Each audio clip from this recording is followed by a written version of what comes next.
হানজালার গোসল হয়েছিল তৃতীয় আসমানে জমজমের পানিতে। হযরত হানজালা রাদিয়াল্লাহু তাআলা আনহু তিনি সদ্য বিবাহ করেছেন। ওই সময় আমাদের প্রিয় নবী সাল্লাল্লাহু আলাইহি ওয়াসাল্লাম সাহাবীদেরকে বললেন, আমার সাহাবায়ে কেরাম, তোমরা উহুদের যুদ্ধের জন্য প্রস্তুতি গ্রহণ করো। রাসূলুল্লাহ সাল্লাল্লাহু আলাইহি ওয়াসাল্লাম হযরত হানজালা রাদিয়াল্লাহু তাআলা আনহুকে বললেন, হানজালা, তোমাকে যুদ্ধে যেতে হবে না। তখন হানজালা রাদিয়াল্লাহু তাআলা আনহু বললেন, ইয়া রাসূলুল্লাহ, আপনি যুদ্ধে যাবেন, কাফেরদের সঙ্গে যুদ্ধ করবেন, আর আমি সেখানে না গিয়ে স্ত্রীর সঙ্গে আমোদ প্রমোদ করব? এটা আমি সহ্য করতে পারবো না। আমাকেও যুদ্ধে নিয়ে চলুন। রাসূলুল্লাহ সাল্লাল্লাহু আলাইহি ওয়াসাল্লাম তখন বললেন, হানজালা, আমি তোমাকে আদেশ দিলাম, তুমি বাড়িতে থাকো, তোমাকে যুদ্ধে যেতে হবে না। হানজালা তখন নবীর আদেশ শুনে কাঁদতে কাঁদতে বাড়ি চলে গেল। আমাদের প্রিয় নবী সাল্লাল্লাহু আলাইহি ওয়াসাল্লাম সাহাবীদেরকে নিয়ে যুদ্ধে চলে গেছেন। এদিকে সাহাবী হানজালা তার স্ত্রীর সঙ্গে রাত কাটানোর পর তার উপর গোসল ফরজ হয়ে গিয়েছে, তাই সে গোসল করতে গেছেন, পানি নিয়ে দাঁড়িয়েও গেছেন। এই সময় মদিনার গলি থেকে কেউ একজন চিৎকার করে বলছিলেন, মদিনার মুসলমানরা, তোমরা কার জন্য জীবিত থাকবে? তোমাদের প্রিয় নবীকে কাফের মুশরিকরা শহীদ করে দিয়েছে। এই কথা যেই মাত্র হানজালার কানে পৌঁছালো, তখনই তিনি পানির বালতি ফেলে দিয়ে তার স্ত্রীর কাছে গেল এবং তার স্ত্রীকে বলল, হে আমার স্ত্রী, তাড়াতাড়ি আমার তলোয়ারটা দাও। যে কাপুরুষরা আমার নবীকে শহীদ করেছে, যে কাফেররা বিশ্বনবী হযরত মুহাম্মদ সাল্লাল্লাহু আলাইহি ওয়াসাল্লামকে হত্যা করেছে, আমি তাদেরকে ছাড়ব না। আজ হয় তারা মরবে, না হয় আমি মরব।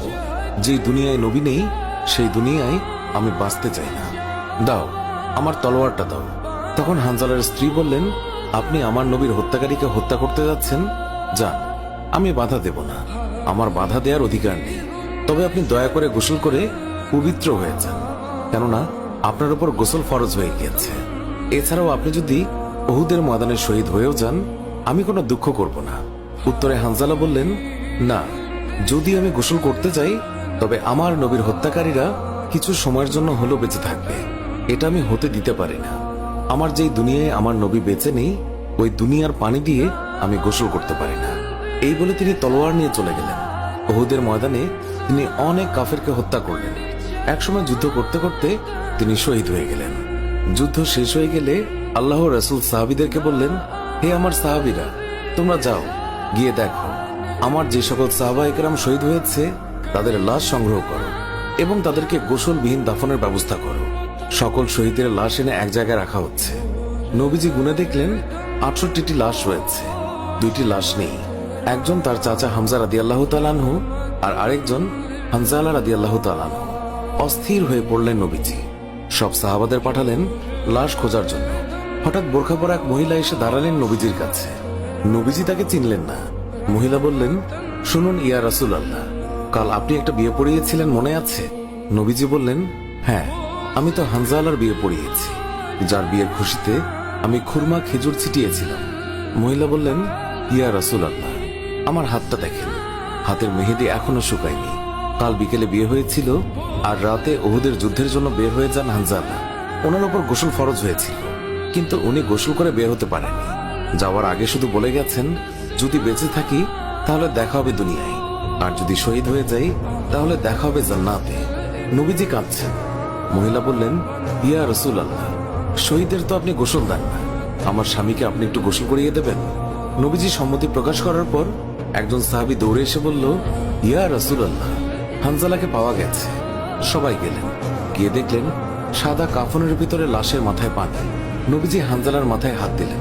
জিবরাইল আলাইহিস সালাম আসলেন নবীর কাছে, এসে বললেন, ইয়া রাসূলুল্লাহ, হানজালার কোরবানিতে আল্লাহ পাক এতটাই খুশি হয়েছে যে আমার বাহিনীকে আদেশ করলেন তাকে নিয়ে আসতে।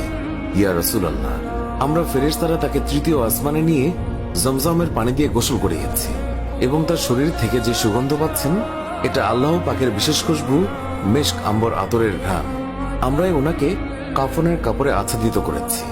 আল্লাহ তার প্রিয় মানুষকে কি পরিমাণ ভালোবাসেন, কি পরিমাণ সম্মানিত করেন, তা আমাদের পক্ষে কল্পনা করাও সম্ভব নয়। শহীদগণকে গোসলবিহীন দাফন করা হয় কারণ কিয়ামতের ওই কঠিন দিন যখন মহান আল্লাহ রাব্বুল আলামিন বিচারের জন্য বসে যাবেন, তখন এই সাহাবায়ে কেরাম আল্লাহর সামনে দাঁড়িয়ে যাবে। মহান আল্লাহ রাব্বুল আলামিন তাদেরকে জিজ্ঞাসা করবেন, বান্দারা, তোমাদের এই অবস্থা কেন? তারা তখন বলবে, রাব্বুল আলামিন, আপনি তো জানেন আমরা আপনার ওই সকল বান্দা যারা আপনার বিরুদ্ধে যে সকল কাফের মুশরিক কথা বলে তাদেরকে হত্যা করতে গিয়ে শহীদ হয়ে গিয়েছিলাম। আল্লাহ তাআলা বলবেন, ও আমার বান্দারা, তোমরা যারা আমার জন্য তোমাদের জীবনের মায়া ত্যাগ করেছিলে, তার জন্য আমি তোমাদেরকে আজ বিনা হিসাবে জান্নাত দান করলাম। সুবহানাল্লাহ। সুপ্রিয় দর্শক, এর সাথেই শেষ হচ্ছে এখনকার ভিডিওটি ভালো লাগলে লাইক দিন, আপনার প্রিয়জনদের মাঝে শেয়ার করুন। এখনকার মতো বিদায় নিচ্ছি, দেখা হবে নতুন কোনো ভিডিওতে। এতক্ষণ ধরে ভিডিওটি দেখার জন্য অনেক অনেক ধন্যবাদ।